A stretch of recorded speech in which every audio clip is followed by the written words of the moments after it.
Hello friends, નમસ્તે, જય શ્રી કૃષ્ણ. સ્વાગત છે તમારું A to Z ગુજરાતી ટિપ્સમાં. તો આજના વિડીયોમાં આપણે જોઈશું દૂધના જે ખાલી પેકેટ હોય છે એનો એકદમ સરસ મજાનો ઉપયોગી આઈડિયા, જે તમને ખૂબ જ પસંદ પડશે. તો વિડીયોમાં એન્ડ સુધી બન્યા રહેજો અને પસંદ આવે તો પ્લીઝ એક લાઇક, શેર અને સબસ્ક્રાઈબ જરૂરથી કરજો.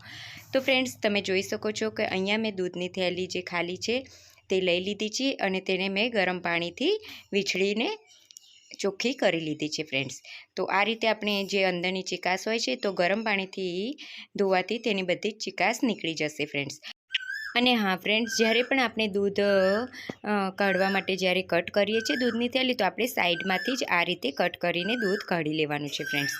અને હવે આપણે શું કરવાનું છે, તેને આપણે થોડો આ રીતે ઉપરથી કટ લગાવવાનો છે અને તેને ઊંધી કરી લેવાની છે. તો દૂધની થેલીને ઊંધી કરીને આપણે તેને જે પણ ભીનાશ કે થોડો ભેજ જેવું રહી ગયું હોય છે તેને આપણે લૂછીને એકદમ કોરી કરી લેવાની છે. તો અહીંયા તમે જોઈ શકો છો એકદમ સાફ તો થઈ ગઈ છે, પણ જે થોડું પાણી વાળી ભીની છે તેને મેં આ રીતે કટકાથી લૂછી લીધી છે ફ્રેન્ડ. તો એકદમ સરસ કોરી થઈ ગઈ છે. એ રીતે આપણે તેને પછી કોરી થયા પછી સીધી પણ કરી દેવાની છે. આ રીતે તમે જોઈ શકો છો એકદમ સહેલાઈથી તે સીધી પણ થઈ જશે ફ્રેન્ડ્સ. તો આ રીતે એકદમ સરસ ચોખ્ખી આપણી દૂધની થેલી થઈ જશે.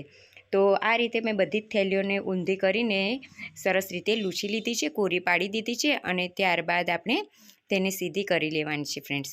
તો અહીંયા મેં બધી જ થેલીઓને સીધી કરી લીધી છે, તમે જોઈ શકો છો. તો ફ્રેન્ડ્સ, બહુ સુંદર મજાનો આઈડિયા બનીને તૈયાર થશે. તો તમે વિડીયોમાં એન્ડ સુધી બન્યા રહેજો. હવે આપણે શું કરવાનું છે, આ રીતના જે વેસ્ટ કપડાં હોય છે કે ઓઢણીઓ હોય છે કે નાના નાના જે પણ આ રીતના જે પોલિસ્ટરના કપડાં કે મિક્સિંગ કપડાં હોય છે ને, જે તે આપણે ટુકડા લઈ લેવાના છે ફ્રેન્ડ્સ. તો અહીંયા આપણે એવું નથી કે કતરણ જ કરવાની છે. તો આ રીતે જે ઓઢણીઓ આપણી એકદમ જે મુલાયમ જેવી ઓઢણીઓ હોય છે, સિલ્કની હોય છે કે પછી સિન્થેટિકની હોય છે, આ એ રીતના કપડાં લઈ લેવાના છે. આમાં આપણે કોટનના કપડાનો ઉપયોગ કરવાનો નથી. તો આ રીતે તમે જોઈ શકો છો મેં બધા જ એ રીતના કપડાં લઈ લીધા છે અને એ કપડાને મેં થોડા થોડા કટ કરી લીધા છે ફ્રેન્ડ્સ. તો આમાં આપણે બહુ ઝીણી કતરણ કરવાની જરૂર નથી. તો આ રીતે મેં અહીંયા કટ કરી લીધા છે. હવે આપણે દૂધની થેલીને હજી થોડી રીતે કટ કરી અને ત્યારબાદ એ કપડાઓને આપણે દૂધની ખાલી થેલીમાં આ રીતે ભરી દેવાના છે ફ્રેન્ડ્સ. તો તમે જોઈ શકો છો આ રીતે આપણે થોડા થોડા કપડાં જે રીતના આપણે થોડા થોડા નાખીએ છીએ એ રીતના થોડા થોડા જ કપડાં નાખવાના છે. બહુ વધારે પડતું તેમાં ભરી દેવાના નથી, કે જેથી કરીને આ રીતે પોચું થોડું બને એ રીતે આપણે તેમાં ભરી દેવાના છે. તો તમે જોઈ શકો છો આ રીતે મેં આમાં કપડાં ભરી લીધા છે. ત્યારબાદ જે બીજી થેલી છે એમાં પણ હું તમને ભરીને બતાવીશ ફ્રેન્ડ્સ. તો આ રીતે દેખો, તમે થોડા થોડા કપડાંને આ રીતે ભરીને સાઈડમાં કરી લેવાની છે. એ રીતે આપણે બધી જ થેલીઓમાં આ રીતના કપડાંને થોડા થોડા ભરી લેવાના છે ફ્રેન્ડ્સ. તમે જોઈ શકો છો અહીંયા મેં બધી જ થેલીઓમાં સરસ રીતે ભરીને તૈયાર કરી દીધા છે. ત્યારબાદ આપણે શું કરવાનું છે કે જે થોડો થોડો કટ લગાવ્યો હતો આપણે દૂધની થેલીમાં, તેને આપણે સોય દોરાની મદદથી સરસ રીતે આ રીતે ફોલ્ડ કરીને સીવી કાઢવાનું છે ફ્રેન્ડ્સ. તો ફ્રેન્ડ્સ, એકદમ સરળતાથી સીવાઈ જાય છે અને આ રીતે તમે જોઈ શકો છો સીવી લેવાનું છે. તમે ઈચ્છો તો સિલાઈ મશીન પર પણ સીવી શકો છો. જો તમારી જોડે સિલાઈ મશીન હોય તો તેનાથી પણ તમે સીવી શકો છો ફ્રેન્ડ્સ. તો હું અહીંયા તમને હાથથી સીવીને બતાવું છું ફ્રેન્ડ્સ. તો અહીંયા તમે જોઈ શકો છો મેં સીવીને અહીંયા ડબલ ગાંઠ કરી લીધી છે ફ્રેન્ડ્સ. તો આ રીતે મેં બધામાં જ સિલાઈ લગાવી લીધી છે.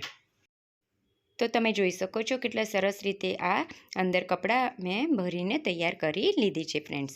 હવે આપણે તેને સાઈડમાં કરી લેવાની છે અને ત્યારબાદ આપણે કપડાં લેવાના છે ફ્રેન્ડ્સ. કપડાં એટલે કે જૂના કોઈ પણ કપડાં આપણી જોડે પડ્યા હોય, આ રીતના તમે જોઈ શકો છો જૂના ડ્રેસના કે પછી જૂની કુર્તી, કંઈ પણ જૂની વસ્તુઓ પડી હોય, શર્ટ હોય કે પેન્ટ પીસ હોય કે કોઈ પણ વસ્તુ આ રીતની પડી હોય તેનો આપણે ઉપયોગ કરવાનો છે. તો અહીંયા તમે જોઈ શકો છો મારી જોડે જે અલગ અલગ કલરના ટુકડા પડ્યા હતા કપડાના, એનો મેં ઉપયોગ કર્યો છે અને તેને આપણે આ રીતે ઊંધું ફોલ્ડ કરી લેવાનું છે અને ત્યારબાદ આપણે દૂધની થેલીને એના ઉપર રાખીને તેનું માપ નક્કી કરી લેવાનું છે આ રીતે, અને આગળની સાઈડથી થોડું વધારે રાખવાનું છે ફ્રેન્ડ્સ. તો તમે જોઈ શકો છો અહીંયા મેં દૂધની થેલી કપડા ઉપર મૂકીને કટ કરી લીધું છે અને એક સાઈડ પરથી વાળેલું છે, એટલે બે સાઈડ પર આપણે સિલાઈ કરી લેવાની છે અને એક સાઈડ પર ખુલ્લું રાખવાનું છે. તો આ રીતે અહીંયા હું તમને હાથ સિલાઈ સિલાઈ કરીને બતાવું છું ફ્રેન્ડ્સ. જો તમારી જોડે મશીન હોય તો તમે સિલાઈ મશીનથી પણ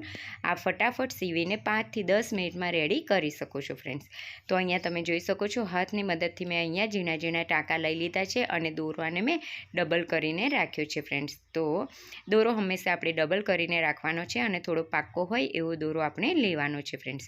તો અહીંયા એક સાઈડ મેં સીવી કાઢ્યું છે, ત્યારબાદ આપણે તેને ગાંઠ કરી લેવાની છે આ રીતે. તો અહીંયા મેં ગાંઠ કરી લીધી છે ડબલ અને ત્યારબાદ આપણે તેને કટ કરી લેવાનું છે અને બીજી સાઈડ પણ આપણે તેને સીવી દેવાનું છે ફ્રેન્ડ્સ. તો ફ્રેન્ડ્સ બહુ સુંદર આઈડિયા છે, તમે એકવાર જરૂરથી જોજો અને એકદમ ઝીરો કોસ્ટ છે, ફ્રીનો આઈડિયા છે. ચોમાસાની ઋતુમાં પણ આ આઈડિયા આપણને ખૂબ જ ઉપયોગી થવાનો છે ફ્રેન્ડ્સ. તો તમે જોઈ શકો છો બીજી સાઈડ પણ મેં આ રીતે ટાંકા લઈને આને સીવી કાઢ્યું છે ફ્રેન્ડ્સ. તો આખું સિવાઈ ગયા બાદ હવે આપણે શું કરવાનું, જે સાઈડથી આપણે ખુલ્લું રાખ્યું હતું ત્યાંથી તેને સીધું કરી લેવાનું છે અને દૂધની થેલીને તેની અંદર રાખી લેવાની છે ફ્રેન્ડ્સ. તો અહીંયા તમે જોઈ શકો છો મેં દૂધની થેલી અંદર રાખી લીધી છે. હવે આપણે શું કરવાનું છે, તેને જે ઉપર જો થોડો વધારે ભાગ રાખ્યો હતો કપડાનો, તેને આ રીતે આપણે ફોલ્ડ કરી લેવાનું છે કે અંદરથી વાળી લેવાનું છે અને ત્યારબાદ આપણે ટાંકા લગાવી લેવાના છે, એટલે કે સિલાઈ કરી દેવાની છે, હાથ સિલાઈ. અને મશીન હોય તો મશીન સિલાઈ, કોઈ પણ આ રીતે આપણે તેને રેડી કરી લેવાનું છે સરસ રીતે ફ્રેન્ડ્સ. તો તમે જોઈ શકો છો આ રીતે ફોલ્ડ કરતા જવાનું છે અને સિલાઈ લગાવતા જવાનું છે. તો એકદમ આસાનીથી આમાં સિલાઈ લાગી જાય છે ફ્રેન્ડ્સ. તો અહીંયા મેં આ રીતે ટાંકા લગાવીને સરસ રીતે સિલાઈ લગાવી દીધી છે, તમે જોઈ શકો છો અને તે કમ્પ્લીટ રીતે રેડી થઈ ગયું છે ફ્રેન્ડ્સ ફિનિશિંગ સાથે. તો આ રીતે આપણે શું કરવાનું છે, જેટલી પણ દૂધની થેલીઓ છે તેને આપણે આ રીતે ઉપર કપડ લગાવીને સરસ રીતે તૈયાર કરી લેવાનું છે ફ્રેન્ડ્સ. તો હવે જો તમે જોઈ શકો છો અહીંયા મારી જોડે અલગ અલગ કલરના કપડાં છે, તેને મેં લઈ લીધા છે અને ત્યારબાદ આ રીતે આપણે દૂધની થેલીને રાખવાની છે અને તેના માપથી આપણે તેને કટ કરી લેવાનું છે. અને જે આગળનો ઉપરનો ભાગ છે ખુલ્લીવાળો, તેને આપણે થોડો વધારે રાખવાનો છે. તો તમે જોઈ શકો છો આ રીતે મેં બધા જ આ રીતે તૈયાર કરી લીધા છે ગાલીચા જેવું, એટલે કે 9 અહીંયા મેં 9 દૂધની થેલી લીધી હતી, તો મેં આ રીતે 9 પીસ રેડી કરી લીધા છે. ત્યારબાદ આપણે શું કરવાનું છે, આને આ રીતે આપણે ગોઠવી લેવાના છે ફ્રેન્ડ્સ. આપણે પોતાની રીતથી ડિઝાઇન નક્કી કરીને તેને ગોઠવી લેવાના છે ફ્રેન્ડ્સ. તો અહીંયા તમે જોઈ શકો છો ડિઝાઇન જ્યારે પણ, એટલે કે આ રીતે જ્યારે રાખીએ છીએ ને ત્યારે એક વાતનું ધ્યાન રાખવાનું છે કે જે સાઈડ કોર્નરવાળી બધી સાઈડો છે તેની સાઈડ પર આપણે સાંધાવાળો ભાગ આવવો જોઈએ નહીં ફ્રેન્ડ્સ. તો તમે જોઈ શકો છો અહીંયા એકદમ ક્લિયર ભાગ આપણે રાખવાનો છે, સાંધાવાળો ભાગ આપણે અંદરની સાઈડ પર રાખીને સિલાઈ કરવાની છે. તો આ રીતે દેખો, આ રીતે 2 પીસને જોડે રાખવાના છે અને આપણે ટાંકાથી સિલાઈ કરી લેવાનું છે, એટલે કે સોય દોરાની મદદથી સિલાઈ કરી લેવાનું છે. તો એવું નથી કે આમાં સિલાઈ નહીં વાગે ફ્રેન્ડ્સ, આમાં હાથની સિલાઈ પણ એકદમ સરળતાથી થઈ જશે અને મશીનથી પણ આ એકદમ સરળતાથી સિવાઈ જશે.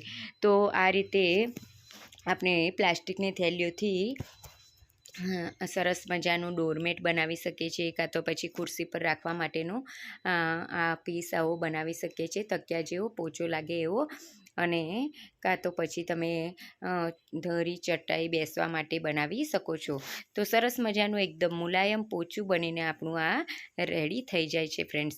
તો કેવું છે કે ચોમાસામાં આપણે તેને ખૂબ જ સરળતાથી વાપરી શકીએ છીએ, એટલે કે જ્યારે પણ પલળે ને તો થોડી વારમાં તે સુકાઈ જાય છે, કારણ કે નીચે દૂધની થેલી જે પ્લાસ્ટિકની છે એ રાખી છે ને ઉપર કપડ, એટલે ભીનું થશે તો કપડ ભીનું થશે, અંદરના જે કપડાં છે એ ભીના નહીં થાય, તો એકદમ સરળતાથી તે સુકાઈ પણ જશે ફ્રેન્ડ્સ.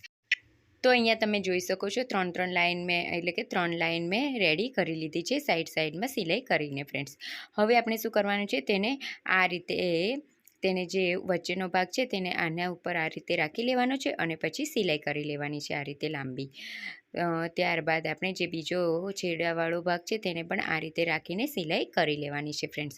તો અહીંયા તમે જોઈ શકો છો મેં સિલાઈ કરી લીધી છે, એકદમ સુંદર મજાનું આપણું આ ગાલીચો બનીને રેડી થઈ ગયો છે ફ્રેન્ડ્સ. તો આને આપણે ડોરમેટ તરીકે ઉપયોગ કરી શકીએ છીએ, કાં તો પછી ખુરશીમાં જે પ્લાસ્ટિકની ખુરશી હોય છે તેના પર પણ રાખી શકીએ છીએ. અને હા ફ્રેન્ડ્સ, કલર તમે તમારી રીતે પસંદ કરી શકો છો. મારી જોડે જે વેસ્ટ કપડાં હતા તેનો મેં અહીંયા ઉપયોગ કર્યો છે. તો જે આનાથી પણ સુંદર કપડાં લેશો તો એકદમ સુંદર મજાનું આ બનીને રેડી થશે. કશે પણ જાઓ તો તેને લઈ જઈ શકો છો. નીચે બેસો તો તેના પર આપણે આરામથી બેસી પણ શકીએ છીએ ફ્રેન્ડ્સ. તો તમને આ આઈડિયા કેવો લાગ્યો મને કમેન્ટમાં જરૂરથી કહેજો, અને ક્યાંથી તમે જોઈ રહ્યા છો. અને હા, પસંદ પડ્યો તો લાઇક, શેર એન્ડ સબસ્ક્રાઈબ કરવાનું બિલકુલ ના ભૂલતા ફ્રેન્ડ્સ. Thanks for watching.